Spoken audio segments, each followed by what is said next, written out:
Have you ever felt a danger coming, something huge, something, well, evil, but found it almost impossible to believe? Or maybe impossible to get others to believe? That's exactly the feeling surrounding Jean-Luc Leclerc in Sedan back in May 1940. Right. He sensed this chilling approach of the Nazi invasion, this dread, but everyone around him seemed almost blissfully unaware. Secure In the idea that France was invincible, the Maginot Line, the Ardennes being impassable, all that. While he's feeling this impending doom they're carrying on. So today we're looking into some really powerful material excerpts from Joel C. Rosenberg's novel, The Auschwitz Escape. Yeah, and our goal isn't just to retell history, but to really get inside that initial disbelief, to understand how the Nazi threat escalated so quickly, so horrifically, through the experiences of these characters. It's quite a journey we're embarking on here. It really is, and what hits you right away is this resistance to acknowledging disaster.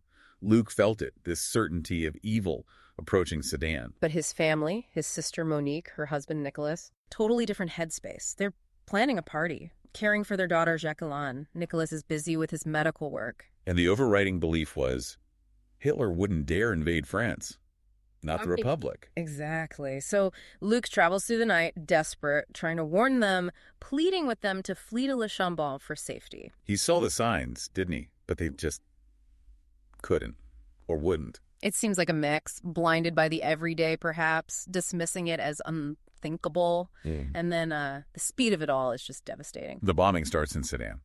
Right. Nicholas, trying to help someone, gets killed in the chaos. Monique is just shattered. Utterly broken. And Luke has to flee with Jacqueline, but Monique, she refuses to leave, just stays there amidst the ruin. It's heartbreaking. It paints such a stark picture of denial, crushing practicality, doesn't it? Absolutely. And it wasn't just them. Even their brother, Philippe, the violin teacher. Luke warned him too, right? Told him to read Mein Kampf to move his family to safety. Yeah, but Philippe prioritized his music, his teaching. He dismissed the warnings too. It really drives home that idea of normalcy bias, that feeling that things will just carry on as they are, even when the evidence screams otherwise. Exactly. That inertia can be fatal, as we see here. It's how these large-scale, terrible events can gain momentum, isn't it? People are caught up in their own lives, their own beliefs, and it creates this massive inertia against reacting to, existential threats. It's a psychological thing. We underestimate bad things happening if we haven't seen them before. A tendency the Nazis definitely exploited. No question. Okay, so then the story shifts focus, takes us to Germany, to Siegen and young Jacob Weisz. And the feeling there is different. It's not denial so much as heavy foreboding. You feel the tension. Especially Arn's uncle, Avi. He seems to get it, the seriousness. Oh, Avi understands completely. But Jacob's parents... That's where we see that split reaction again. His mother's withdrawn, isn't she? Grieving her daughter Ruthie. Deeply depressed, yeah. And his father, he's actively pushing back against the danger, arguing with Avi. Even though Avi's trying to get them out, saying they need to leave Germany. Desperately. Avi's even got false papers ready for them. He's involved in the resistance secretly, already working on escape routes. Wow. So you have Avi, proactive, seeing the writing on the wall, and Jacob's father just refusing to see it. It's a stark contrast. Maybe clinging to being German, maybe just underestimating the sheer evil of the Nazis. It's hard to say for sure. And Jacob overhears them arguing that night, right? Yeah, a really tense scene. His mother actually voices her fear, specifically for Jacob's safety. A crack in the denial, maybe? But the father holds firm. He does. And then it happens. The Gestapo arrive. Early morning raid. Looking for Avi. They search the place. It's brutal. And then they shoot Jacob's parents, just like that. Horrifying. And Jacob. He escapes. Scrambles onto the roof, bullets flying past him. Pure terror. Any illusion of safety is just gone, shattered in an instant. He manages to get away, finds a friend, Hans, with a motorbike. So he flees with Avi to Belgium. Right. And now Jacob isn't just hearing warnings. He's seen it. He's carrying this immense trauma. And in Belgium, they connect with the resistance there. Yes. Characters named Maury and Micah. But even they, involved in resisting the Nazis, are initially skeptical. Skeptical about what specifically? About the rumors starting to circulate about, the systematic killing of Jews. Mass murder. Even within the resistance, that seemed unbelievable. It highlights how hard it was for that information, that scale of horror, to penetrate. They knew the Nazis were brutal, but this was something else. And Avi has concrete intelligence, doesn't he? about Auschwitz. He does. Urgent information about trains packed with Jews being sent directly to a place called Auschwitz, but he hits a wall. With the resistance leadership. Yeah. Their focus is more on gathering intelligence for the Allies, the bigger war effort, strategic stuff. Not immediate rescue. Exactly. And Avi is just beside himself. He sees people being sent to their deaths now. He argues they need to act to save who they can right now, even if it's not everyone. It's a shift in priorities he's pushing for. Rescue over reconnaissance, almost. It really is. And it raises a tough ethical point, doesn't it? What's the primary duty when facing immediate atrocity? Help the larger strategy or save the person right in front of you? That tension must have been immense within these groups. Definitely. Who decides whose life is worth prioritizing? Is intel that might help end the war worth more than the lives on those trains today? Agonizing choices. And then the narrative takes us there. Yeah. To Auschwitz itself. Yeah, the gates of hell, basically. We see a transport arriving. There is a story about a Mrs. Brenner. The deceptive letter. Right. A letter supposedly from her husband, already there, saying things were okay. A calculated lie to keep people calm, compliant. Until it's too late. Then the selection process. Brutal. Instant dehumanization, casual violence, sorting people, life or death, right there on the ramp. And the striped uniforms, the appearance of the existing prisoners. Shocking. The living skeletons, as they're described. Emaciated, almost unrecognizable as human. It's a visceral depiction of the reality. The contrast with that comforting letter is just sickening. It underscores the systematic deception. It wasn't just violence. It was manipulation on a massive scale. Keep people docile, prevent resistance. And the violence wasn't just the selection, was it? No, swift, brutal beatings, people killed for the smallest thing or nothing at all, establishing absolute terror and control. It's in this environment we meet Leszek Paczywinski. Right. And he plays a crucial role for Jacob initially. He manages to get Jacob assigned to the Canada Command. Saving him from the Sonderkommando. Can you explain what those were? Sure. The Canada Command, ironically named, was the unit forced to sort the belongings of the murdered arrivals. Clothes, valuables, everything. Still horrific forced labor, but maybe slightly better conditions. Access to bits of food or clothing compared to most. And the Sonderkommando? That was the unit, almost entirely Jewish prisoners, forced by the SS to work in the gas chambers and crematoria, escorting victims, removing bodies, cleaning up. An unimaginable horror. Leclerc steering Jacob away from that was significant. And it's here the full truth comes out for Jacob, isn't it? The gas chambers, the extermination. Yes, the horrifying reality that people back in Belgium couldn't or wouldn't believe.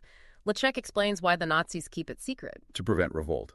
Keep the forced labor going. Exactly. Knowledge was dangerous to their operation.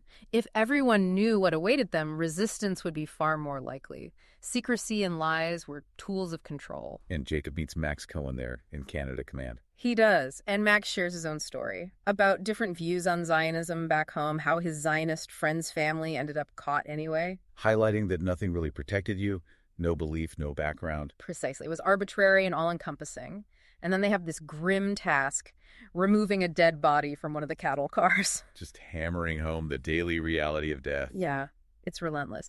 Thinking about this journey from disbelief to this awful reality, it kind of mirrors how platforms like Mindful Moments, or even our analysis here, try to break down really complex, difficult narratives. Right, like an AI audiobook analysis approach, trying to process and understand these layers of truth, however hard they are. Exactly, helping us reflect and maybe grasp things that are initially hard to face. So, amidst all this darkness in Auschwitz, do we see any sparks of resistance? We do, small but vital. We meet Dr. Luc again, Jean-Luc Leclerc, the pastor from the beginning. He's in Auschwitz.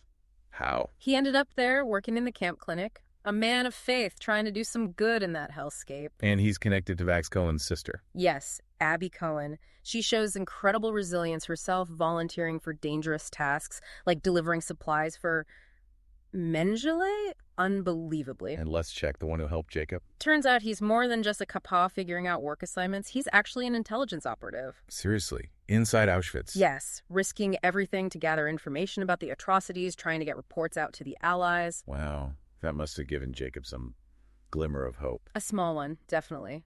Knowing there are people actively fighting back, even from within. But then Jacob's situation changes again, right? He gets moved. Yeah, transferred to Buna, the Monowitz-Buna subcamp. Yeah. He loses that relative protection of the Canada Command. It's a dangerous move for him. But this leads to another important encounter. It does. He meets a man named Joseph, who used to work in the records office but got demoted. Why was he demoted? Seems he crossed one of the SS officers, a particularly nasty one named von Strassen. Joseph tells Jacob about von Strassen's abuses. And this sparks something in Jacob. It ignites this fierce determination. He realizes the Hungarian Jews are next, largely unaware. He feels he has to warn them. So escape plans start forming. Yes. He connects with two other prisoners, Otto Steinberger and Abe Frankel. They know about his situation, his need to get out and warn people. And Dr. Luke helps them. Crucially, Luke's motivation is purely faith-driven. Love my neighbors, he says. Just profound selflessness. And they come up with some pretty audacious ideas. Extremely audacious, including the highly controversial plan to try and get the Allies to bomb Auschwitz itself. Bomb the camp, knowing prisoners would die. It shows the utter desperation, weighing those potential deaths against stopping the killing machine, an impossible choice to even contemplate. So first, Otto and Abe make their attempt. Yes, and they actually succeed. They get out, which of course triggers a massive SS manhunt. Making things even harder for Jacob and Luke. Definitely. They make their own attempt, hiding in a pile of lumber. It's incredibly tense. But their journey is tough. Very tough. They get out, but Lukish is weakening, his health is failing. Jacob is just determined to keep him going, help him survive. And this leads to their capture. Yes. Eventually, Jacob feels he has no choice but to risk seeking help from someone outside the immediate escape network, and they get caught. Which means facing von Strassen. The confrontation is chilling. Von Strassen spouts all this hateful Nazi ideology, but Jacob shows incredible courage. And there's another escape. A final, desperate one. With help from two Polish workers, Jedrzej and Brigida, they manage to overpower von Strassen, take his car, his documents. Incredible. So Jacob gets out with the information. He does. He manages to meet Ambassador Dastier, tries relentlessly to get the Auschwitz Protocol, the detailed report about the camp, to President Roosevelt. But it's not easy. No. He hits bureaucratic wall after bureaucratic wall. It's tragically difficult to get the information through, to get action. Did the reports have an impact when they were finally publicized? Some. But the immediate Allied response in terms of direct action against Auschwitz itself was limited, sadly. It's a sobering part of the history. Yeah, Jacob doesn't give up. No. He goes back to the resistance. The fight continues for him. Right, it's been a difficult journey to follow. Confronting that initial disbelief, seeing how it paved the way for such horror. It's incredibly tough material, but for anyone listening who wants to understand these complex situations, engaging with stories like this, even fictionalized accounts based on reality, is so important. Absolutely. Your willingness to listen, to process this, is vital. And maybe take a moment to reflect on those themes. The danger of ignoring warnings, how our own biases can blind us. And just how crucial critical thinking is, especially now, with so much information and misinformation swirling around. So please subscribe if you haven't. Share this exploration with others. Let's keep these important conversations going. And if there's a link available to get the source material, the Auschwitz Escape, we really do encourage you to check it out for the full, powerful story. And always, keep thinking critically. Thanks so much for joining us today.